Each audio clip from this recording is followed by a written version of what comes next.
Hello, students. Good evening, students. Good evening. Can all of you hear me? Can all of you see me? Am I visible to all? Am I audible to all?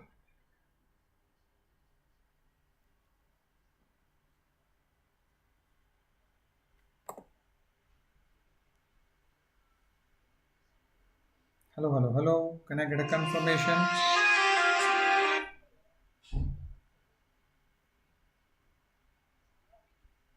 Am I visible to all? Audible to all?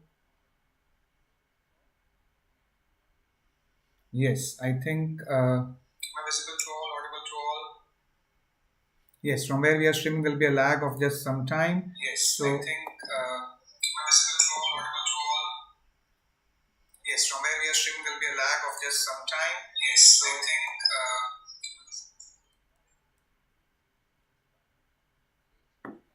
Yes. Okay. So, welcome, students. Welcome, all of you, to our session. First of all, just a couple of things. Congratulations to all the toppers of FMG as well as NEET PG. Fabulous results we have been getting all across. And yes, and also lots of tests are available which I want all of you to participate and answer. Okay, so we have got a test on first, second, third, fourth, entirely of the month of February. We have got lots of tests available for you, specially curated by all the educators. Of course, what do you get? Live lectures, top educators, anytime, anywhere, question bank, test series, everything is available. Iconic subscription also available. Mentor is the code. Please apply to get the discounts. Okay, lots of interactive features, live classes, interactive classes, raise the hand feature, never miss a lecture, anytime, anywhere, as per your convenience. Okay, and mentor will be the code to unlock the question bank and also the test series, and also get the package as per your choice. Raise the hand, very important feature. And lots of batches starting in the upcoming month. I can't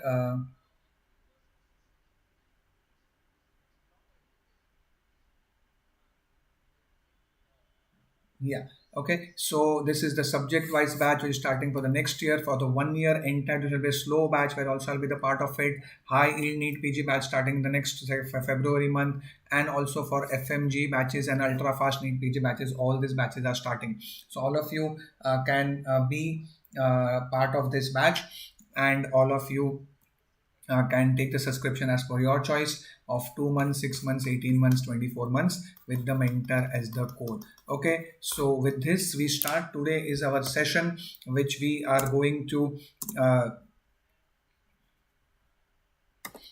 start on, and it is some of the images which we are going to discuss in the OBGYN, which are the important images. All of you try to participate and all of you try to answer these images. Okay, so for the first question for the day, anybody, what do you think is the diagnosis? Yes, anybody? Yes, live chat. Yes, can anybody tell me? We have got four options. What do you think is this image? What is this investigation modality? This is what? Okay, Gitika. Okay, Nana need PG option. No, it's not a normal HSG. Nana, Ronnie, Varghese. Okay, Pancake A. Okay, yes. So all of you, please pay attention. Thank you all for joining in this. Okay, so yes, this is basically a hysterosalpingography. Now, why is it not a normal HSG? It is not a normal HSG because please, can all of you see inside the uterus? Inside the uterus, what am I seeing? Otherwise, a HSG would be completely filling up the place completely. Here we are getting all this. So this is basically multiple filling defects. Yes or no? Multiple filling defects. Yes. Yeah, pancake. Okay, got it. Yeah. Okay. So I'll show you the normal HSG also in some time. Yes. Okay. So this you can want to see. Okay. So yes, this is, all of you please look over here. Can you compare this uterine cavity? This uterus is completely opacified, completely normal triangle uterus. Yes or no? So this is a normal uterus. Okay. These are the fallopian tubes. Okay, this is the fallopian tube. And can anybody tell me what is this, what I have marked as an arrow? What is all this part? Okay, this two arrows. What is this arrow showing me? What is this arrow showing me? Anybody, can you tell me what is this arrow? So this is absolutely a normal hysterosalpingography, HSG. Okay, why? Because the cavity is normal, both the fallopian tubes are normal. And also, yes, nobody's telling me what is this. Anybody? Yes, what is this part? Which is this? So this is the spill of the dye. Can you tell me? Yes, no problem. Yeah, Gitika, that's okay. But what do the arrows point? Yes, so this is the spill of the dye. Can you see all this spill of the dye? So this is that the tubes are patent. Okay, is it clear? So that is the, yeah, very good, Varsha, Kaushik, absolutely the spill of the dye. So it's a normal HSG. Now in this, if you see over here, I'll also come to this. It is not a bilateral cornual block. Why is it not option number A? Because sir, you can see, can all of you see this? I can see this fallopian tube all the way up to here, and similarly I can see all the fallopian tube over here.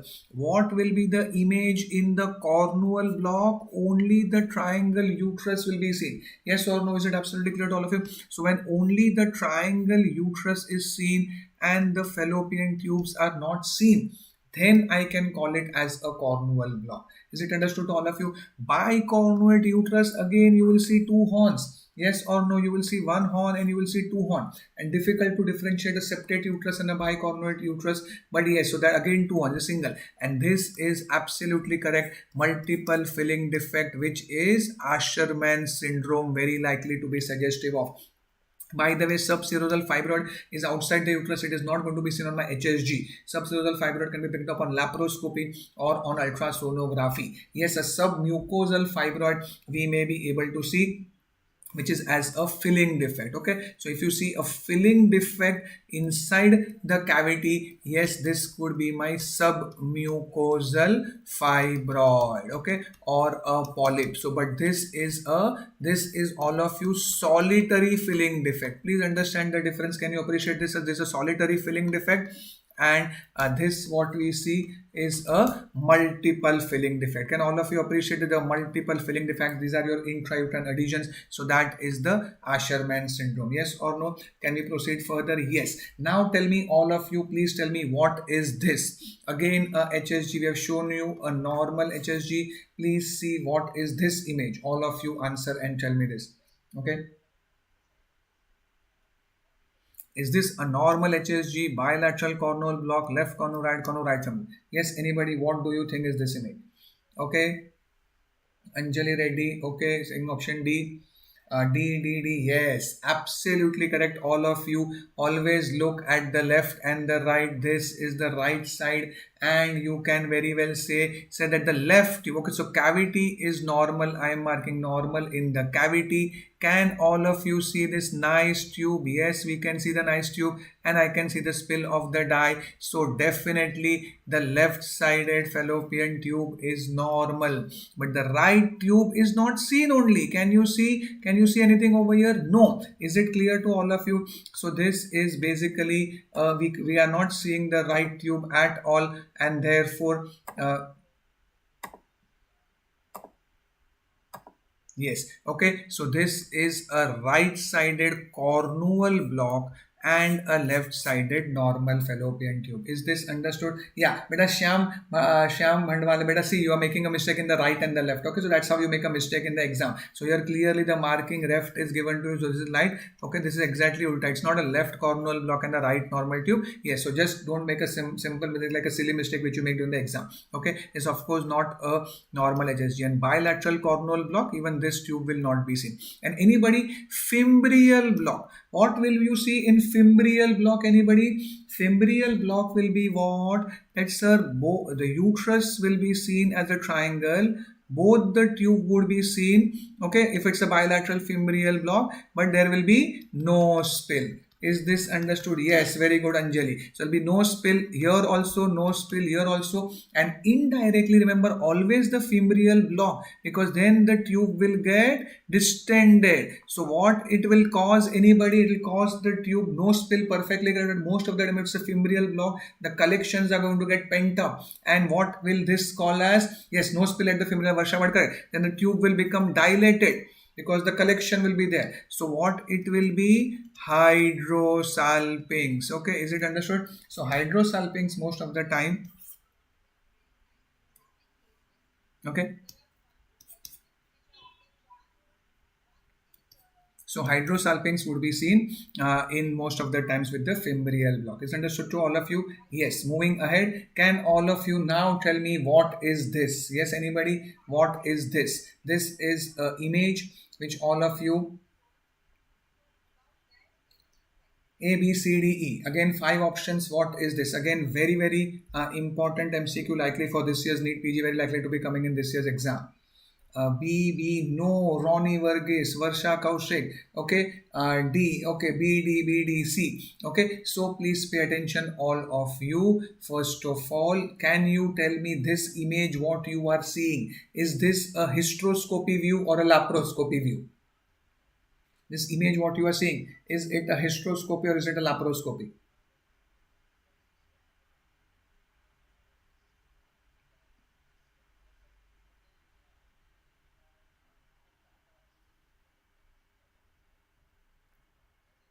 Yes, here I can see the uterus, here I can see the fallopian tube, here I can see the fallopian tube.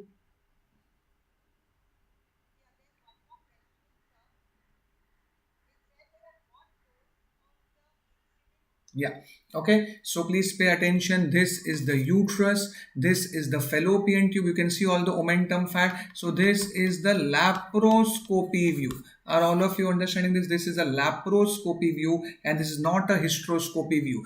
Many of you, you just see, yes, this blue color dye, what your diagnosis? Yes, this is a methylene blue dye. Correct. This is a methylene blue dye, but this is not a hysteroscopy with methylene blue dye. And many of you, just by seeing this methylene blue dye, have jumped to the conclusion that it is a blue color methylene blue dye.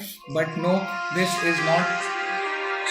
Okay, this is not a methylene blue dye. This is a methylene blue dye, but this is not a hysteroscopy and methylene blue dye. Similarly, somebody, this is not a laparoscopy tubal ligation. Okay, in tubal ligation, what will you see? You'll see silastic bands. You will see a fallopian tube based on which a silastic band would be applied.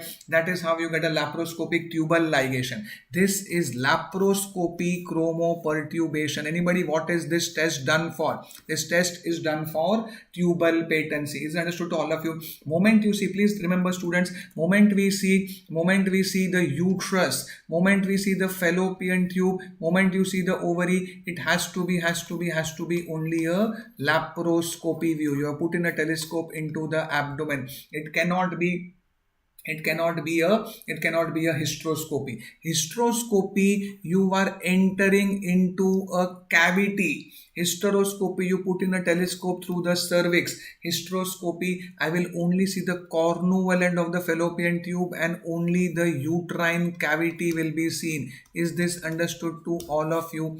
Okay, so you see only the uterine cavity. Yes, very good, nuclear briefcase. This laparoscopy chromopertubation is a test for tubal patency, and in fact it is the gold standard or the best investigation for tubal patency.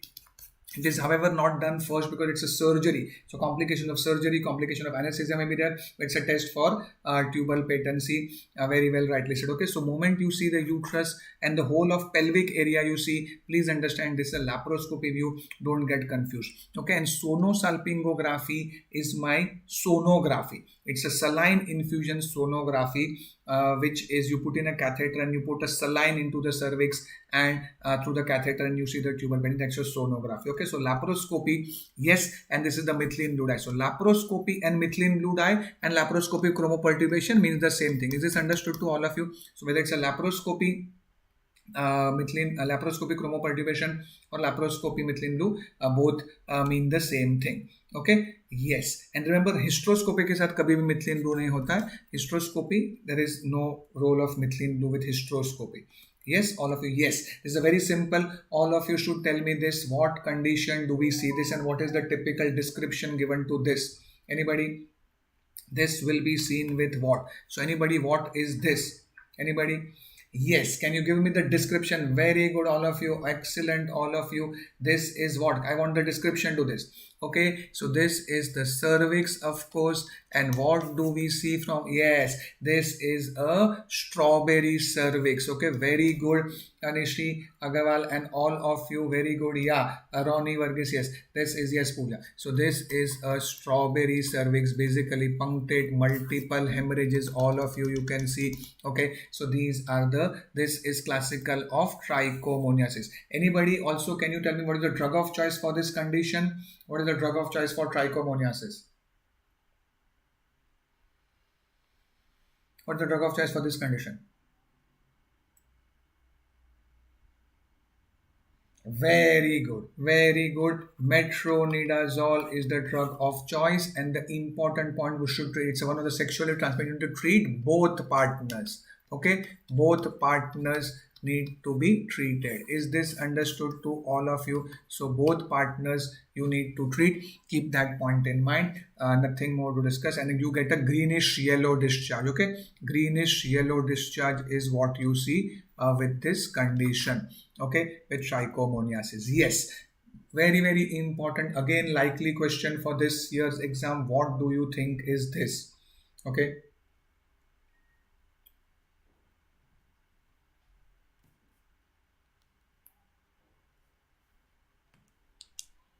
Yes, excellent, all of you. Basically, what I can see is, I can see one ring, I can see one ring, I can see two rings connected. So whenever you see two rings, very good, this is a female condom. Okay, very good. Male condom, all of you have seen, all of you know that female condom will have two rings, and the outer ring is open and the inner ring is closed.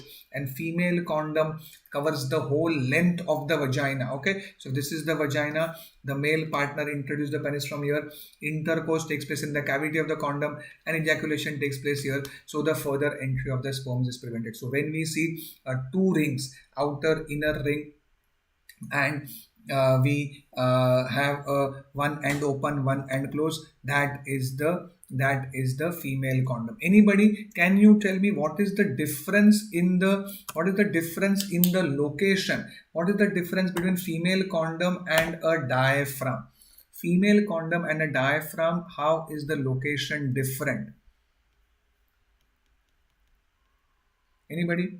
So please understand this. Yes, how is the difference in is female condom and diaphragm the same, or female condom and diaphragm different?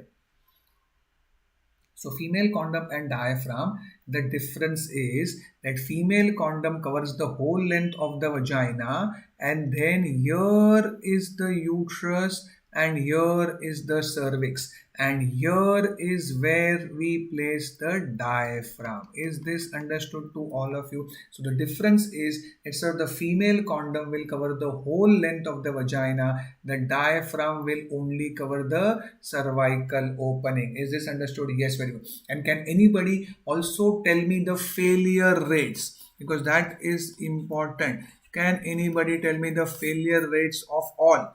Male condom, what is the failure rate? Anybody?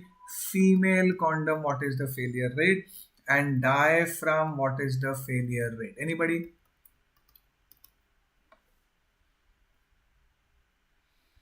Yes, anybody? Male condom, female condom, diaphragm. All the failure rates we should know by heart. Okay, so male condom, the failure rate is roughly 4 to 14%. Yeah, male condom 4 to 14%. Very good. Yes. Okay. Female condom is, they say, 18 to 20%. 18 to 20%. Yeah. Okay. And diaphragm has got one of the highest failure rate. 18 to 28%. Okay, yeah, female 5 to 21, that's okay, accepted. Okay, so in that range, anybody 18, 20. Okay, yes, okay. And diaphragm has got higher. Female condom is say 8 to 18 to 20, that's okay. Diaphragm is higher, 18 to 28%. So please remember, you can also get a match the column kind of a thing in your entrance paper when they can ask you the questions. Okay, yes. Now anybody, very very important, what is this? Okay, what is this? This is the uterus. This is initial. This is picture number A. This is picture number B. Identify the procedure. What is the procedure being performed? A, C, ECV, yes, yes, A. Okay, Ronnie Verg is not C, beta. William Stefan, not C. Okay, it is not external podalic version. Okay, please understand this. The procedure name is external cephalic version. That means from the breech. All of you have drawn the uterus ka outline. Okay, uterus outline is the maternal abdomen. The hands are on the maternal abdomen. So on the abdomen, what is it to begin with? It is a breech presentation. Yes or no? Yes. The breech presentation is now being converted to cephalic. Is it understood? And externally. So it is called as external cephalic version or ECV. It is done so that I avoid a cesarean section in breech and we avoid the complications of vaginal breech delivery. Now anybody, can you tell me when is the best time to do the external cephalic version? If I give you options, 32 weeks, 34 weeks, 36 weeks or 40 weeks. Anybody, what is a good time? If 4 options are given to you, A, B, C, D, what is the best time to do the external? Or they can give you a range, 32 to 33 weeks, 34 to 35, 36 to 37 and 40 to 41. Anybody? Okay, 34, 36, 40, 40. Okay, yes. So please understand this. As per the ACOG guidelines, American College, ECV should be done at 36 weeks of gestation. Anybody? Anybody? Why not to do earlier? Anybody? Why not to do earlier? Yes, Arshdeep Kaur, very nice. Okay, sir. Auto rotation, auto correction. That why you need to intervene. 30 to 34 weeks, automatically the baby can on its own rotate on its own by 34, 35, 36 weeks. Okay, yes. Earlier, if you do the liker is slightly more, so liker matlab rotation may be easy, but the problem is that the baby may also rotate back on its own. Are all of you understanding me? That sir, suppose if we rotate it earlier, okay, you make the baby from the breech. The baby is in breech position. Baby is in breech. You make it into vertex. Okay, the baby will again rotate back to breech. Then you will again rotate. Baby will again. तो कितने बार stunt मारोगे? Okay, and you wait for the baby to rotate on its own. By 36 weeks also, if the baby is not rotating, yes, then you might want to intervene, and then you might want to intervene. Okay, so that is the external cephalic version. And the other point is that if I rotate it earlier, while rotating, suppose there is any fetal distress, then we might have to do immediate delivery, then that is a premature baby. Okay, so at 30 to 34 weeks we should not do it, because we may land up with prematurity, because if there is any fetal distress or the labor starts or the membranes rupture, then you are have to delivering a preterm baby. 36 completed weeks, even if you rotate and there's fetal distress, there's nothing to worry. The baby is completely mature enough. Okay. Now, can anybody tell me, couple, what are the complications of ECV? So when we do ECV has been told to. Can you tell me what? Can you 2-3 complications of ECV? Can you name some 2-3 complications of ECV?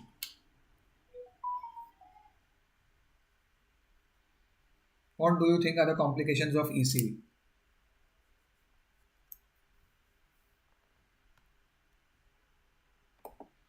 Cord entanglement, very good, very good. What else? Yes.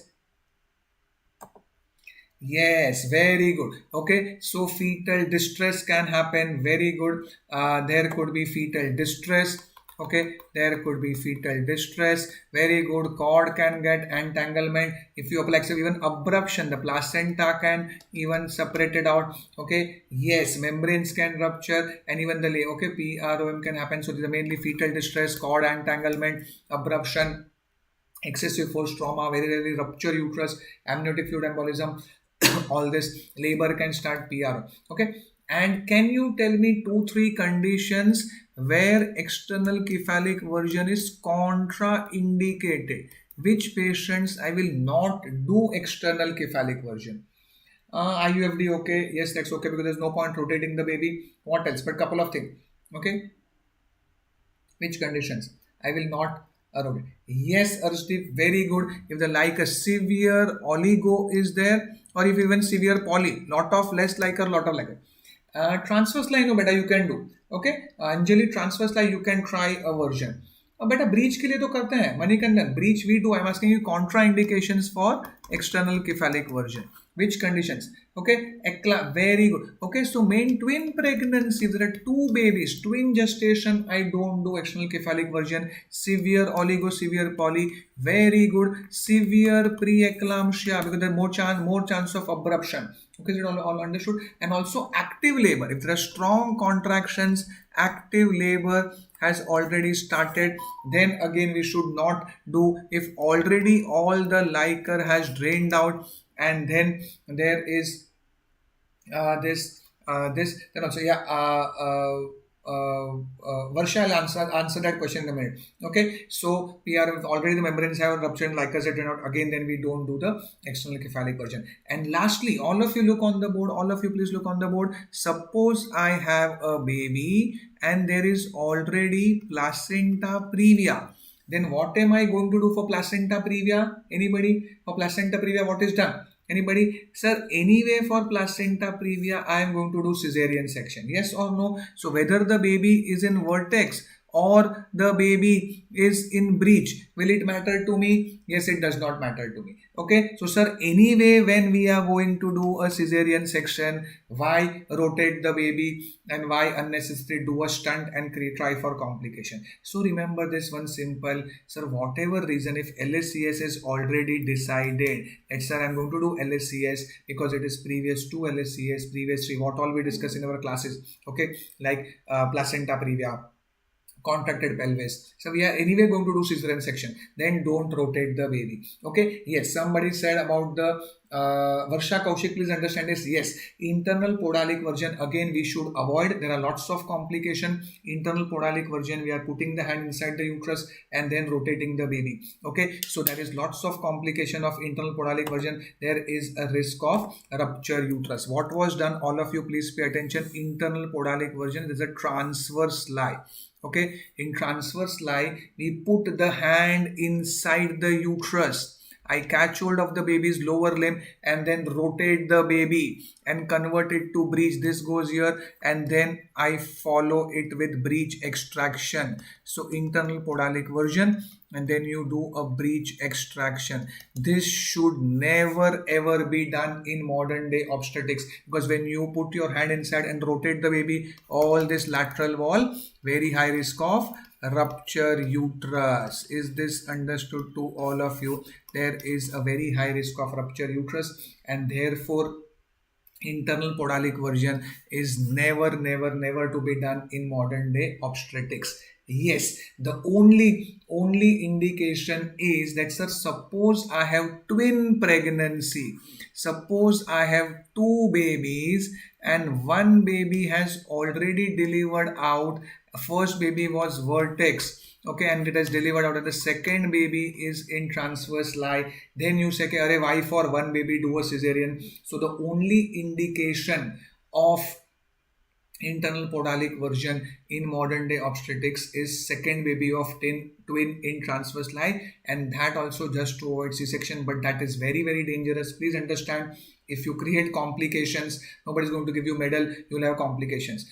Patient can sue you and there can be lots of medical legal implications also. So even here we are justified in doing a cesarean section. You can very well tell the patient one baby has delivered, second baby is in transverse line. Over here also external version can be tried first. External is safer. External you try to make it into vertex and do external cephalic version rather than going for IPV. Okay, so yes, second baby of twin IPV can be done, but there also LSCS is much safer. Is this understood to all of you? And there also external version to be tried first. Okay, but just in your Viva, if the examiner wants to ask you, or is an MCQ, that what is the only indication for external cephalic version in modern for internal podalic version in modern day obstetrics? Yes, you can say, sir, twin baby transverse lie, second baby of twin in transverse lie. Okay, so second of the twin in transverse lie, then you can think of doing IPV. Is it clear to all of you? I don't understand what is your yeah. Okay, yes. Okay, and the last thing we have got, just yes, anybody, very simple, very classical, identify this ultrasonography image. It has come many times in the past, and all of my students should get this correct, because this image will likely, yes, anybody, what is this image? Yes, classical multiple small follicles arranged in the periphery of the ovary. What is this? This is the necklace of pearl pattern, or classically PCOS. Multiple small follicles. Yes, string of pearls, necklace of pearl, and all the follicles are small follicles, multiple 2 to 9 millimeter in size. Okay, yes, and more than 12 or more than 12 follicles. Okay, the criteria also remember, 12 or more than 12 follicles which are 2 to 9 millimeter in size. And this is the laparoscopy image, because and this is just to show you that this is a big bulk. You can see the ovary is very big, bulky ovary. This is how the polycystic ovary looks on your laparoscopy. Just to diagnose PCOS, we don't do laparoscopy. But by the way, if we are doing a drilling or for whatever, if laparoscopy is, and this is how the laparoscopy looks: big bulky ovary, pearly white ovary, big bulky ovary. Okay, and this is the classical necklace of pearl pattern which you see on ultrasonography. Yes, Rotterdam criteria, very good, Varsha Kaushik. 12 or more than 12 follicles, 2 to 9 millimeter in diameter, is the ultrasonography criteria. Okay, it is one of the criteria. Rotterdam, very good, Rotterdam 2003 criterias. Okay, criteria number 1 is an ovulation. Criteria number 2 is hyperandrogenism. Okay, so criteria number 1 is an ovulation. Criteria number 2 is hyperandrogenism, which could be biochemical or clinical. And criteria number 3 is this ultrasonography criteria: 12 or more than 12 follicles, 2 to 9 millimeter in diameter. And very good, yes, any 2 out of 3 if they are present, then that is sufficient to label the patient as PCOS. Okay, and this, anybody, what is this? Yeah, this will show you. And anybody, what is this image? This is the pearly white ovary. This is the ovary, and this is the chocolate material coming out of it. So this is the chocolate cyst of the ovary. Chocolate cyst of the ovary seen in patients of endometriosis.